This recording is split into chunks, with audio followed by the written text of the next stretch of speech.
반갑습니다.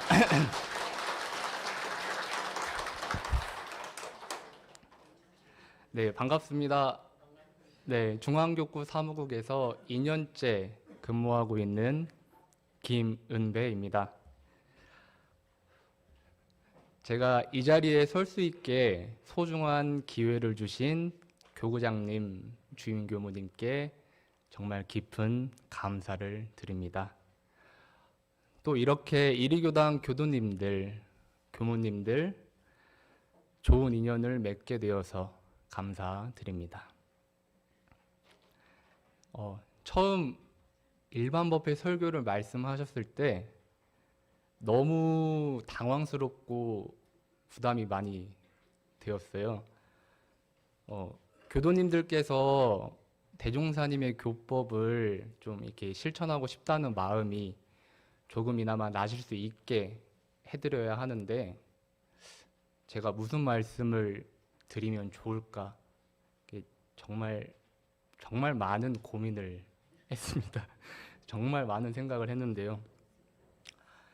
여기 계신 교도님들께서 오늘 법회에 오길 잘했다, 오늘 설교 참 마음에 와닿네 라는 마음이 들 만큼 최선을 다해보겠습니다.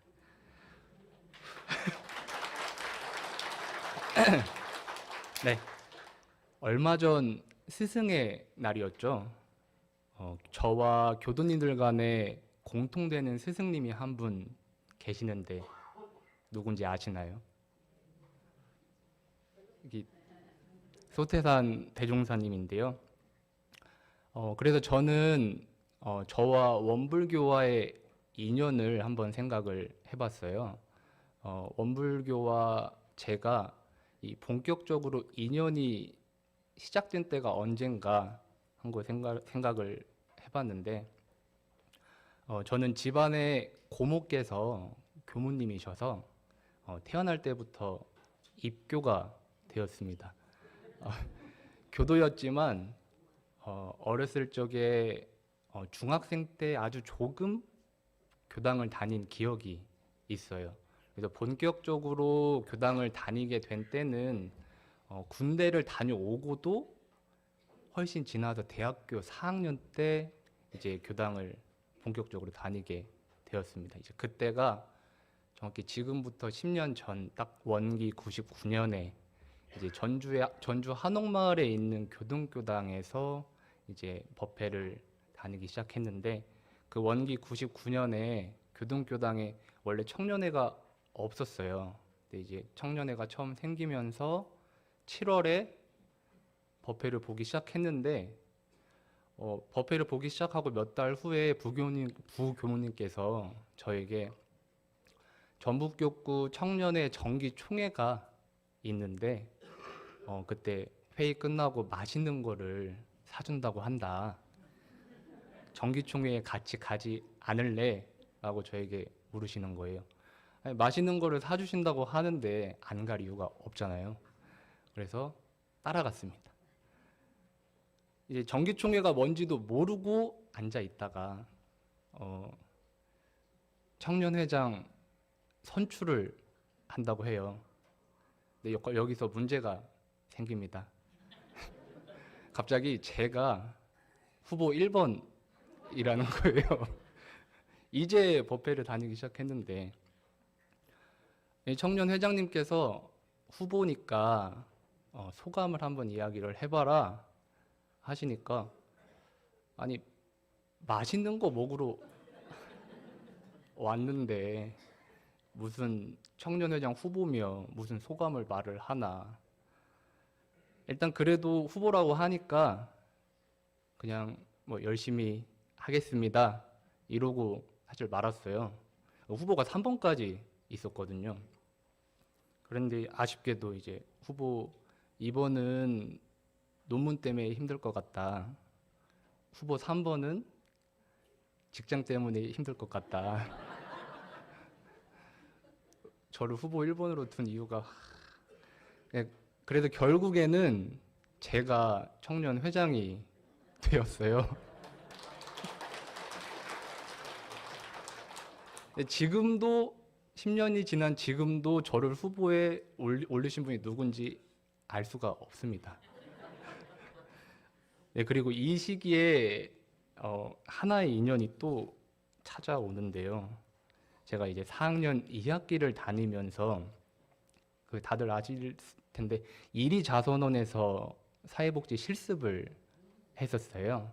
근데 이리자선원의 길이 하나가 있거든요. 이제 그 옆쪽에 밭이 있고 이제 하루는 실습하는 날 삽질을 정말 많이 한 날이었어요. 이리자선원에서 어디 공원 이렇게 리모델링 하신다고 옆에 포크레인이 있는데도 제가 삽질을 정말 많이 했어요. 근데 실습을 마치고 이제 집에 가려고 나왔는데 한 저기 밭에 한 4, 50m 떨어진 곳에서 어떤 할아버지 한 분이 어이 학생! 하고 저를 부르시는 거예요. 그래서 오늘 참 삽질도 많이 해서 좀 많이 피곤하고 제 또 집이 전주니까 전주까지 또 버스 타고 가서 쉬어야 하는데 또 저 할아버지께서 저를 부르실까. 그래도 이제 급한 일이 있으셔서 저를 부르시나 보다 하고 이제 길에서도 한 4, 50m 떨어져 있지만 그래도 뚜벅뚜벅 걸어서 갔어요. 그래서 왜 부르셨어요? 그랬더니 느닷없이 긴 막대기를 하나 저에게 주셔가지고 콩타작을 시키시는 거예요. 삽질도 많이 해서 안 그래도 손도 좀 그런데 제가 이제 피부가 약해서 물집이 좀 잘 잡혀요. 그래서 혹시 할아버지 장갑은 없을까요? 그랬더니 없대요. 그래서 그냥 맨손으로 타작을 이렇게 하고 있는데 이제 갑자기 저 호구 조사를 하시기 시작하시는 거예요. 이름이 뭐냐, 학교는 어디 다니느냐, 뭐 종교는 뭐냐, 컴퓨터는 잘 다루느냐. 그래서 원불교라고 말씀을 드리니까 그거 참 잘 됐다고 자기가 원불교 교무라고 그리고 편집장을 또 맡고 있다고 하시는 거예요. 그러면서 나랑 같이 일을 하자 하시면서 저한테 명함을 하나 주시는 거예요. 이걸 저희는 길거리 캐스팅이라고 이야기하잖아요. 우연찮게 길거리 캐스팅을 당했는데 그것도 밭에서 이분이 알고 보니까 이제 원불교 100년 총남 편집장을 맡고 계신 분이셨더라고요. 그래서 그렇게 우연찮게 인연이 되어서 제가 저는 이제 원기 100년에 일반 대학교를 졸업하고 일반 대학원에 입학을 하고 일반 대학원 때는 사회복지 전공이었고요. 전북교구 청년회장이 되고 또 원불교 100년 총남 편집 일을 또 같이 하게 되었습니다. 지금 생각해봐도 참 인연이란 참 신기한 것 같아요. 제가 저보고 갑자기 청년회장 후보라고 하는데 제가 하기 싫어요. 이랬으면 또 어땠을까요? 길을 가는데 저 멀리서 할아버지께서 어이 학생 하고 부르는데 제가 안 들리는 척하고 못 들은 척하고 그냥 또 갔으면 어땠을까요? 이 좋은 인연을 맺는 것이 그 누구도 아닌 나에게 달려 있다는 것을 새삼 느낍니다. 저는 이렇듯 원불교와 인연이 되어서 결국 출가까지 하게 되었는데요. 출가를 해서 지금 여기 계신 이리교당 교도님들, 교무님들과 좋은 인연을 맺어가고 있는 것 같습니다. 내가 마음을 어떻게 쓰느냐에 따라서 인연이 달라지고 결과가 달라지는 거죠. 내가 마음을 좋게 쓰면 좋은 인연이 생기고 좋은 환경이 만들어지는 거겠죠. 그렇다면 왜 좋은 인연을 맺어야 할까요?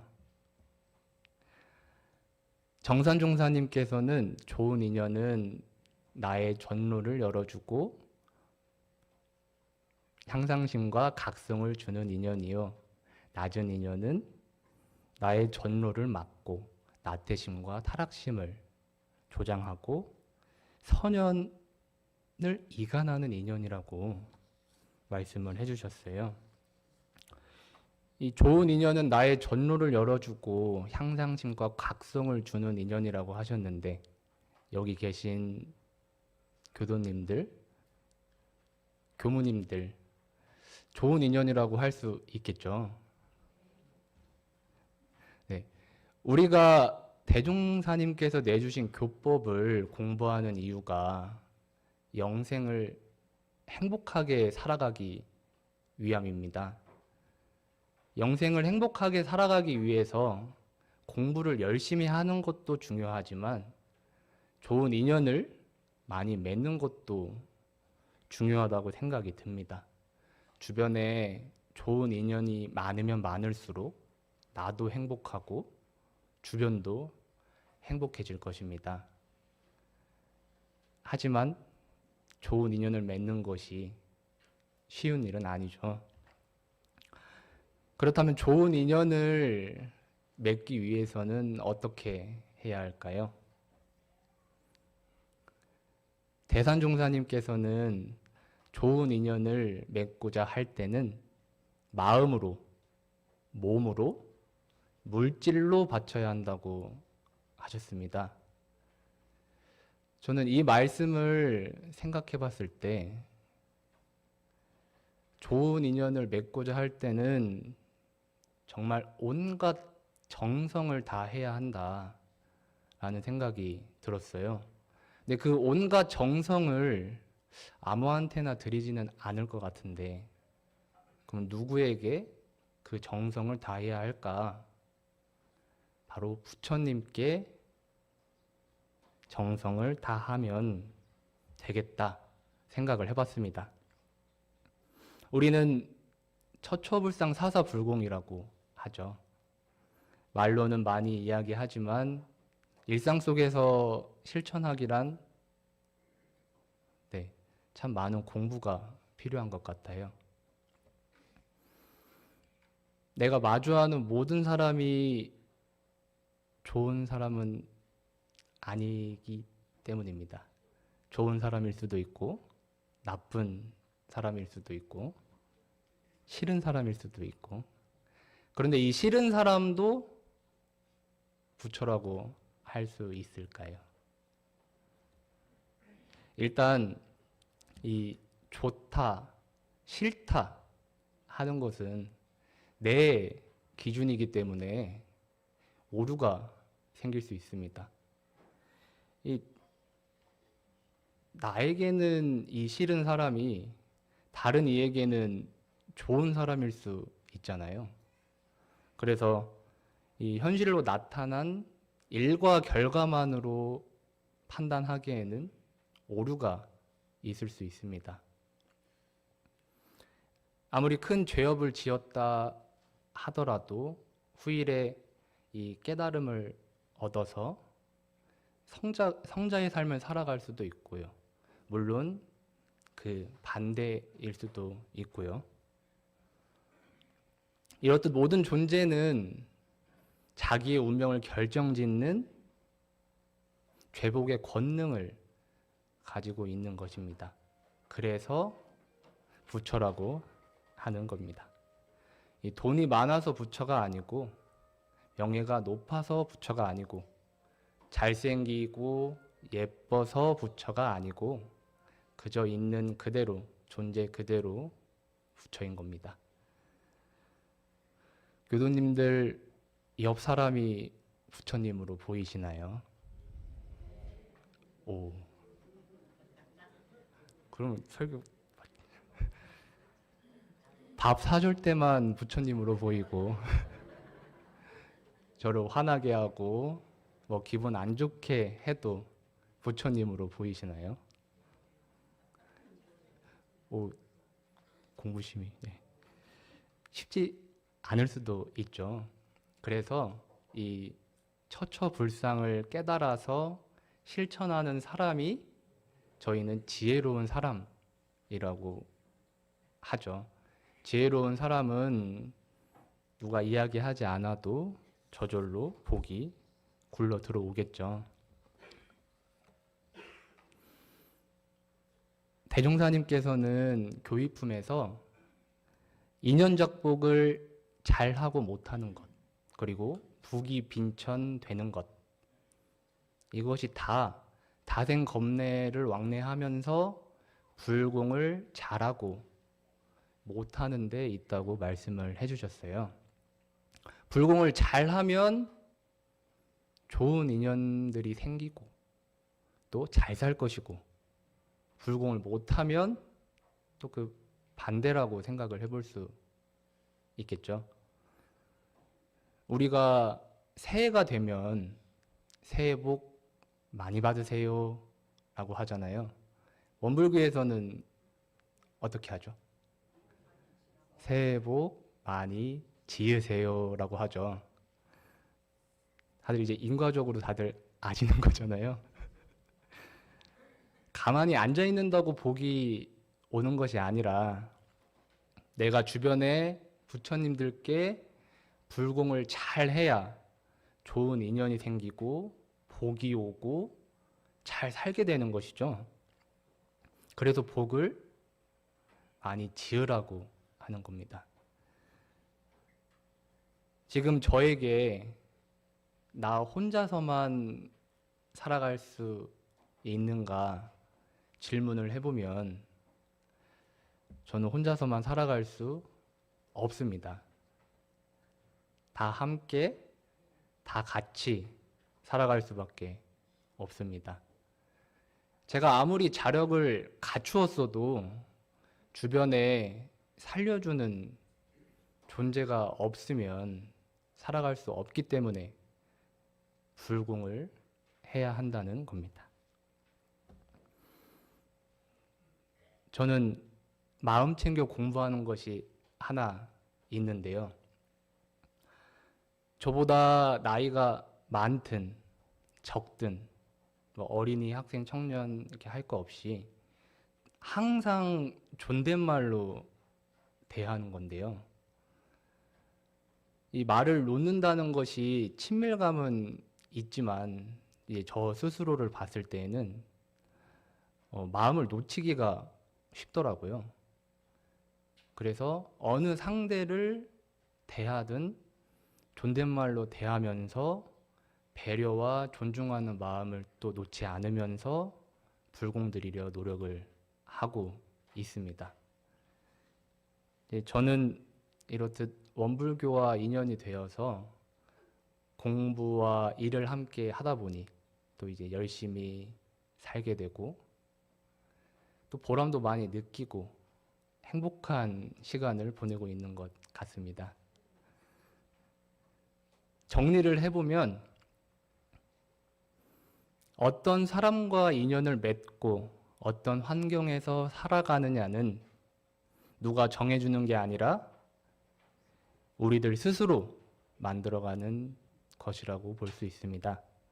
바로 옆에 있는 부처님들께 불공을 잘 하셔서 좋은 인연을 맺고 좋은 환경에서 좋은 환경을 만들어가는 것이 나의 영생길을 좋게 만들어가는 것이다 라는 생각이 듭니다. 여기 계신 교도님들 모두 서로서로 불공을 잘 하셔서 항상 꽃길만 걸으시길 기원드리면서 이상 설교 마치겠습니다.